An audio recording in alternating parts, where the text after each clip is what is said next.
Je vous propose maintenant de prendre l'illustration, donc de mettre en application les explications que je vous ai données dans la vidéo précédente, avec l'exemple suivant. Une entreprise vous communique les informations suivantes extraites de son bilan au 31/12 de l'année N.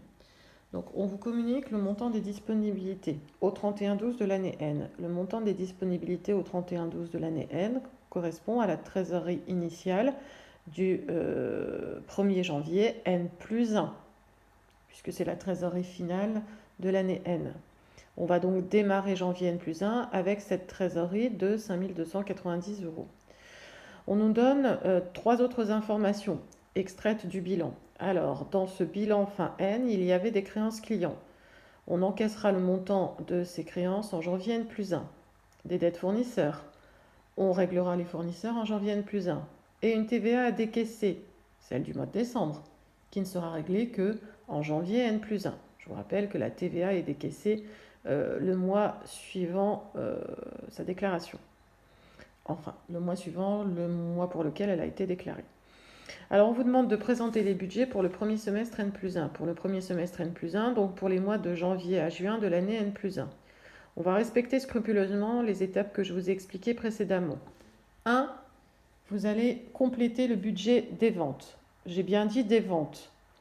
Donc pour chaque mois de janvier à juin, vous allez juste calculer le montant de la TVA sur le chiffre d'affaires hors taxe, vous retiendrez un taux à 20%, et vous calculez le CA-TTC. Pour le moment, vous ne vous souciez pas des délais de règlement de ces ventes. Voilà, vous faites juste vos calculs des ventes prévisionnelles sur les 6 prochains mois. Calcul bête et méchant. Alors, en revanche, pour tout à l'heure, quand on fera le budget des encaissements, on tiendra compte du fait que les clients règlent 50% au comptant, donc le mois même, et 50% à 30 jours fin de mois, donc à la fin du mois suivant. C'est pas pour tout de suite. Budget des achats, même topo. Vous allez tout d'abord calculer vos achats prévisionnels en toutes taxes comprises, en passant par le calcul de la TVA, à 20%. Pour le moment, vous estimez les achats prévisionnels TTC mois par mois sans vous soucier de la date de décaissement. Mais tout à l'heure, donc on tiendra compte du fait que les fournisseurs sont réglés 40% au comptant, le mois même, et 60% à 30 jours fin de mois, donc le mois suivant. Vous avez ensuite le budget des charges courantes. Rien à faire, on vous dit qu'elles seront réglées le mois même et qu'il n'y a pas de TVA dessus. Très bien, ça simplifie les choses. Donc travail à faire, établir pour le premier semestre N plus 1 le budget de TVA, le budget des encaissements, des décaissements et le budget de trésorerie. Ça passe tout d'abord par la nécessité donc de compléter ici le budget des ventes et le budget des achats. Alors ça, vous allez le faire seul. Je vous diffuse la correction dans la vidéo suivante. Je continue sur ce que vous pouvez également faire seul. Vous pourrez du coup me compléter le budget de TVA pour les 6 prochains mois. En effet, dans le budget des ventes, vous aurez estimé la TVA collectée au titre de chaque mois.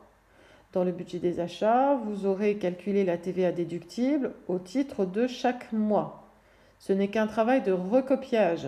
Vous recopiez la TVA collectée sur les ventes d'une part, vous recopiez la TVA déductible sur les achats d'autre part, et vous faites la différence entre les deux. TVA collectée moins TVA déductible, vous estimerez alors la TVA décaissée pour chacun des mois. Si c'est un crédit TVA, vous l'indiquez avec le signe moins, par exemple, une TVA décaissée négative, ça correspondra à un crédit de TVA. Maintenant, cette TVA décaissée est généralement positive. Il faudra donc la régler à l'État le mois suivant, souvenez-vous. Mais pour le moment, on s'en occupe pas. Pour le moment, on fait que les calculs préalables.